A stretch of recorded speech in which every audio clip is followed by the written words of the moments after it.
Alors, l'esprit là les a attaqués et Dieu dit qu'il y aura toujours la guerre entre le trône de Dieu, Dieu et Amalek. Amen. Alors, Amalek vient avec 6 attaques. Là, comme tu vas faire avec moi l'acrostiche Amalek. Dis moi Amalek. Amalek. Donc, qu'est-ce qu'Amalek a fait? Amen. Qui est avec moi? Ton amour me plus bas. Alléluia. Amen. Quand ce démon-là arrive dans ta vie, la lettre A de Amalek, ça veut dire il va t'arrêter. Il va fermer ton chemin. Il va t'empêcher d'aller plus loin. 1 Samuel chapitre 15, à partir du verset 1, 2, 3, la Bible dit, est-ce que vous pouvez me suivre rapidement? Je vais être rapide, je vais aller vite. La Bible dit, Samuel dit à Saül, c'est moi l'Éternel qui t'ai envoyé pour toindre roi sur son peuple, sur Israël. Écoute donc ce que je dis, que l'Éternel te dit. Allons-y, verset 2. Ainsi parle l'Éternel des armées, je me souviens de ce qu'Amalek fit à Israël lorsqu'il lui ferma le chemin à sa sortie d'Égypte. Donc quand Israël est sorti d'Égypte, Amalek est venu fermer le chemin. Il dit, tu ne passes pas, arrête-toi là. Quand l'esprit Amalek vous attaque, votre vie s'est bloquée. Vous n'arrivez plus à partir. Le chemin que vous êtes en train de prendre se ferme subitement. Mais je déclare dans le nom de Jésus-Christ, je déclare dans le nom de Jésus, je déclare dans le nom de Jésus que l'esprit Amalek ne t'arrête pas, que tu ne t'arrêtes pas. Alors le A de Amalek, ça veut dire arrêt, arrêter, arrêter. Mais je déclare dans le nom de Jésus que le A se transforme en avancer, avancer, avancer, avancer. Je viens prophétiser sur la vie de quelqu'un.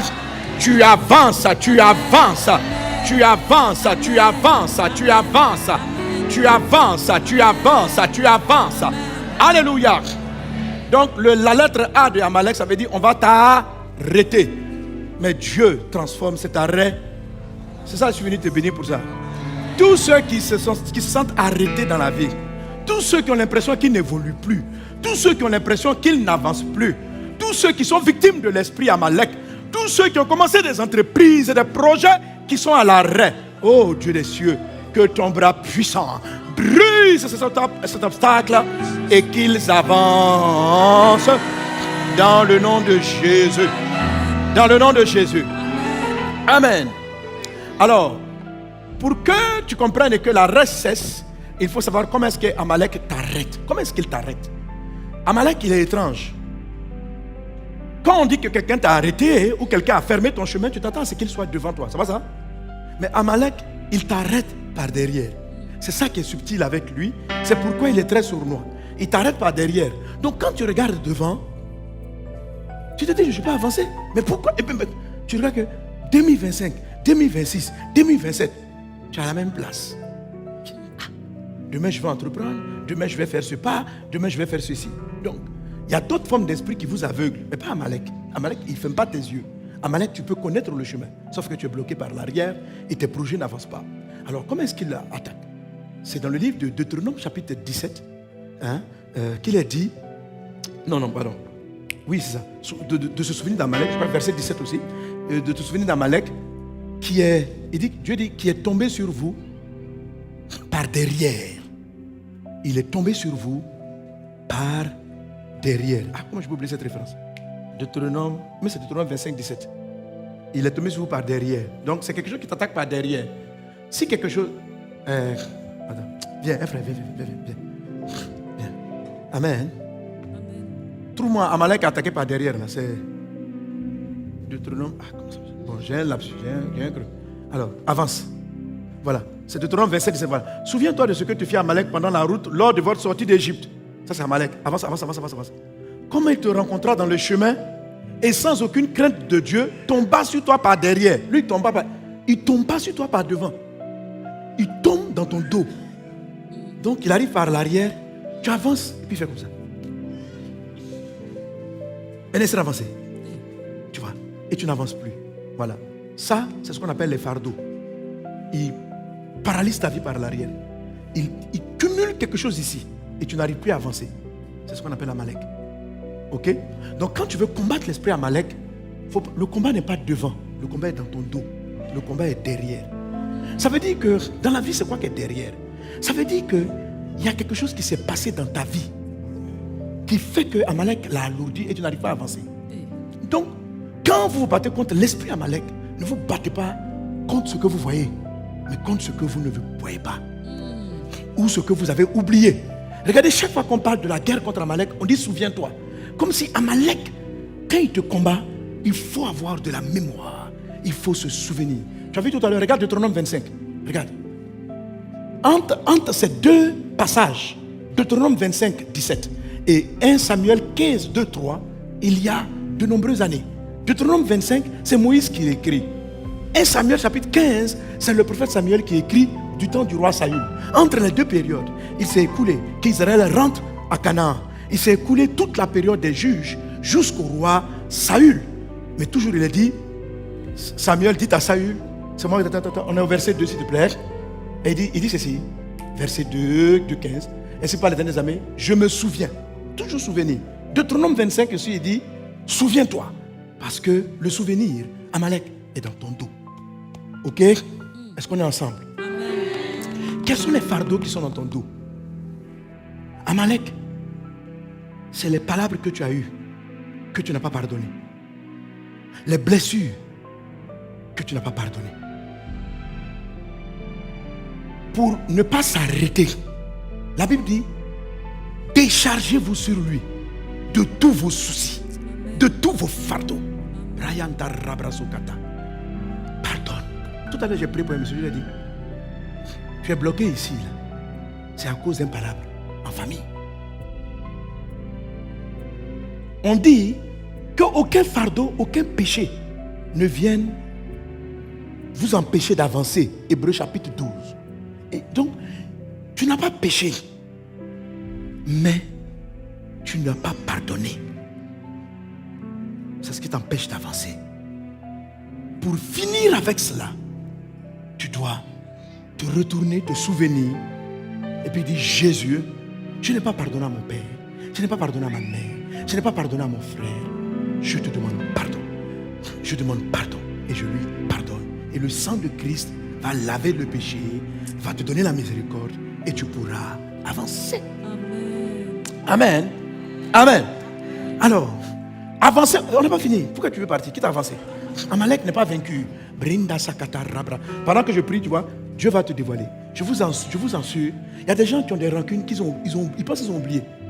Parce que ça s'est passé à tellement longtemps, mais ça fait de toi une blessure. La plupart des personnes qui sont susceptibles, qu'on vexe facilement, quelque chose les a blessés. C'est pourquoi un des premiers ministères de Jésus, c'est de dire ceci, l'Esprit du Seigneur est sur moi pour guérir ceux qui ont le cœur brisé. Que ceux qui ont le cœur brisé, que Dieu guérisse votre cœur. Laisse Jésus guérir ton cœur, sinon tu ne pourras pas avancer. Amen. Parmi les fardeaux, il y a donc les offenses, j'ai été blessé, mais il y a les soucis de la vie. Et comment payer mon loyer? C'est Amalek. Jésus a dit, l'arbre qui ne porte pas de fruits, qui ne portent pas de fruits de maturité, il dit ce sont les croyants qui, à cause des soucis de la vie, les soucis de la vie, ce sont des fardeaux. Les soucis, c'est quels soucis? Mettre mon enfant à l'école, payer les études, faire ceci. Tout cela, c'est de la responsabilité. Mais être responsable, ça veut dire que Dieu va faire. Mais être responsable, ça ne veut pas dire te soucier. Soucier, c'est un sentiment d'inquiétude, de tristesse, parce qu'on a un problème à résoudre. Tu comprends ça? Amen. Le souci n'est pas bon.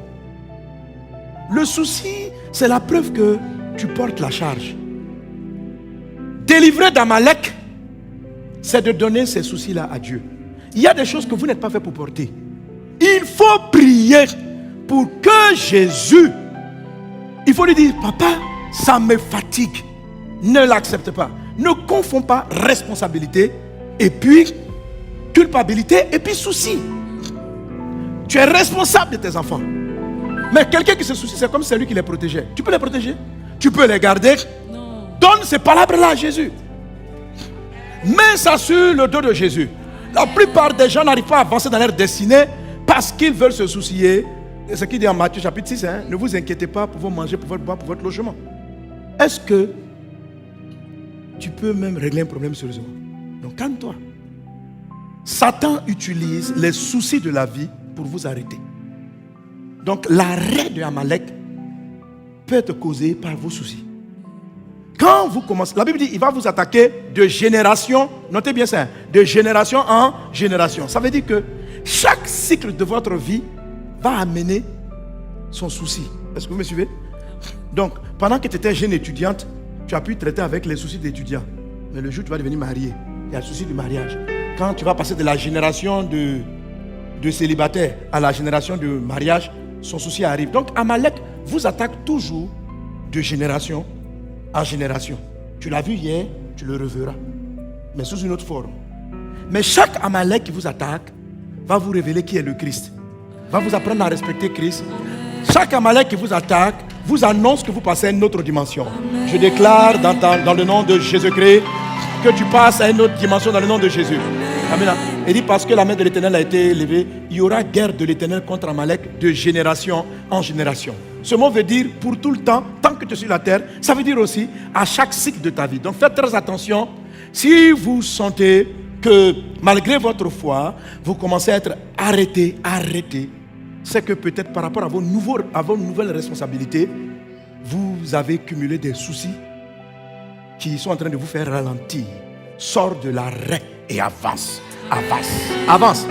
Alors, je ne reviens pas sur mon message du dimanche, il y a 2 samedis. Les vrais fardeaux se traitent comment? Qui se souvient?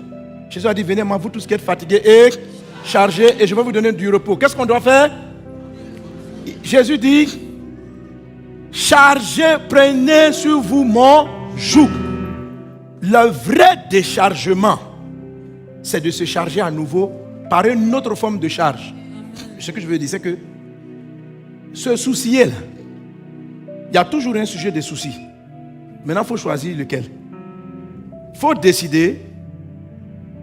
Jésus a dit, quand Jésus dit prenez mon joug là, ça veut dire bon, ok, au lieu de me soucier pour comment ma fille va guérir, je vais laisser ça à Jésus. Parce qu'il y a des gens qui sont venus ici, ils ont le souci de leur enfant qui est malade. Ce souci là peut t'arrêter dans la vie. Fais très attention. Tu vas dire, mais comment je peux ne pas me soucier si ma fille est malade? Se soucier de ta fille est malade, c'est un manque de confiance que Dieu va la guérir. Parce que ce n'est pas tes soucis qui vont la guérir. Souci n'est pas médicament. Depuis quand souci est devenu médicament? Mais amener ta fille à l'hôpital et puis te soucier en l'amenant à l'hôpital, ce n'est pas la même chose. La responsabilité, c'est de l'amener à l'hôpital. Mais le caractère inquiet, est-ce que ça soigne? Donc, c'est le là, Dieu dit, il faut arrêter. Voilà, il faut l'amener à l'hôpital en ayant confiance. Mais toi, quand tu veux résoudre un problème, Dieu dit, ça s'appelle le souci. Est-ce que ça, il y a un comprimé il y a un médicament là-dedans? Est-ce qu'il y a un médicament? Alors, pourquoi on croit que si quelqu'un a une responsabilité et puis il n'est pas en train de pleurer, c'est comme s'il est insouciant. C'est comme s'il s'en fout. C'est pas vrai. C'est pas vrai. Hein? Le monsieur va chercher travail. Il va chercher le travail avec des soucis. Et on a comme embauché. Dieu dit, attends, allez chercher travail. Et puis te souciant partant chercher du travail. Est-ce que c'est la même chose? Il faut séparer les deux. Mais si tu es obligé de pleurer, voilà comment ton visage est froissé devant les gens qui vont t'embaucher. Ils ne vont pas t'embaucher. On n'aime pas les gens qui ont des problèmes. Donc ton visage qui ressemble à des problèmes, les gens sont fatigués. Alors laisse le problème sur le dos de Jésus. Et puis toi souris. Et va chercher ton travail. Alléluia. Un jour, ça veut dire porter votre croix. Ça veut dire bats-toi pour que le fardeau de Jésus soit traité. Bats-toi. Le fardeau de Jésus, c'est que les âmes soient sauvées.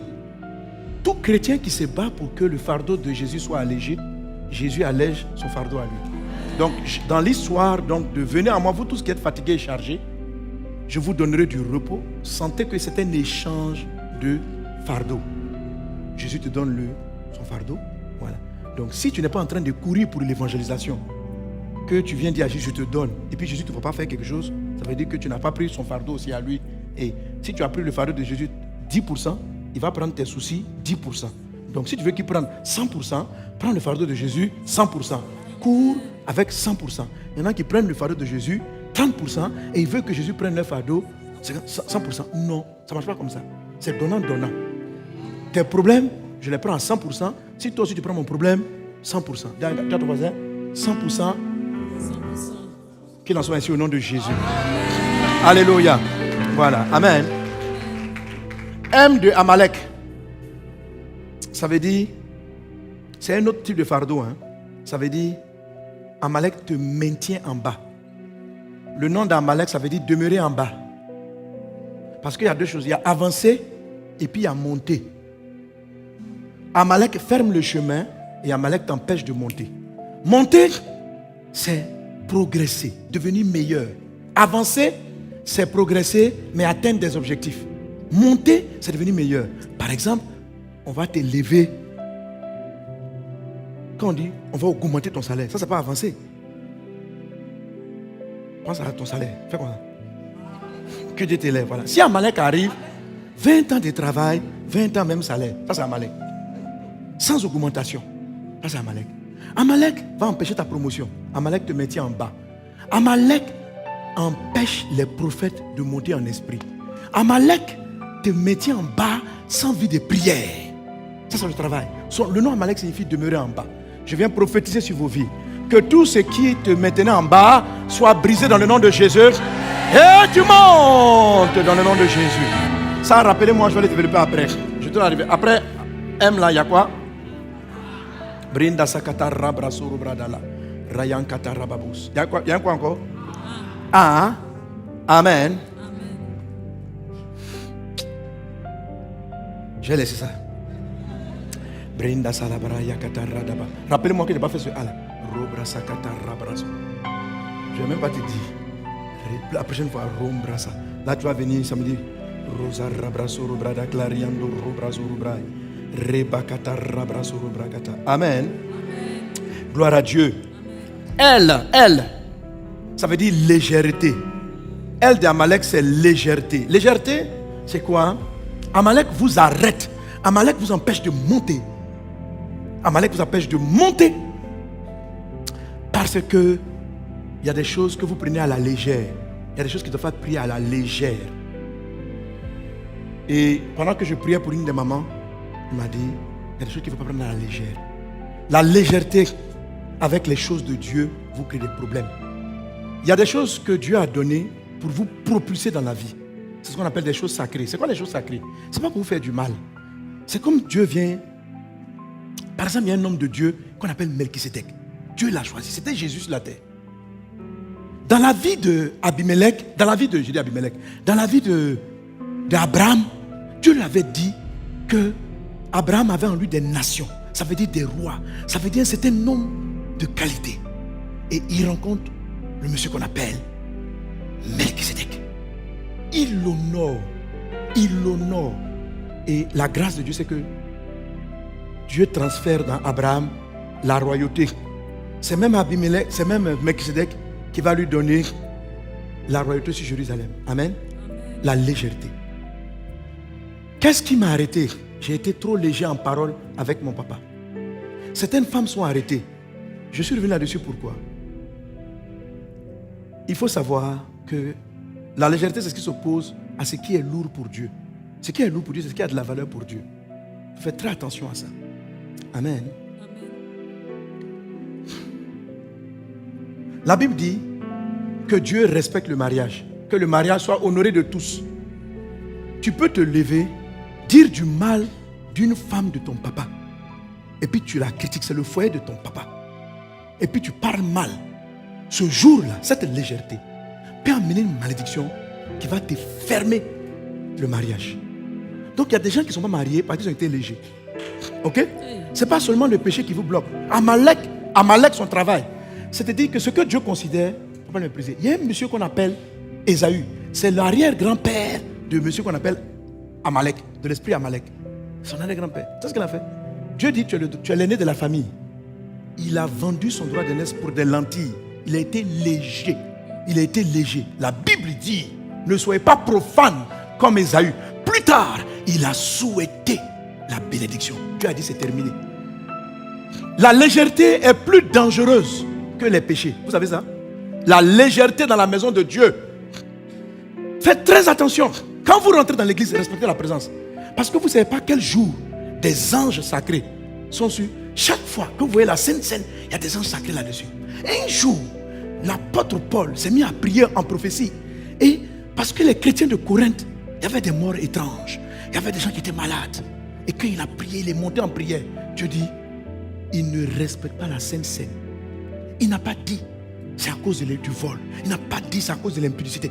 Il dit les gens prennent la Sainte Seine sans respecter. Or, la Sainte Seine est sacrée. C'est ce qui fait que certains sont morts. Vous comprenez? À cause de nourriture, je peux te créer des problèmes. Donc, que Dieu vous apprenne ce qui a de la valeur. Amen. Que Dieu vous apprenne.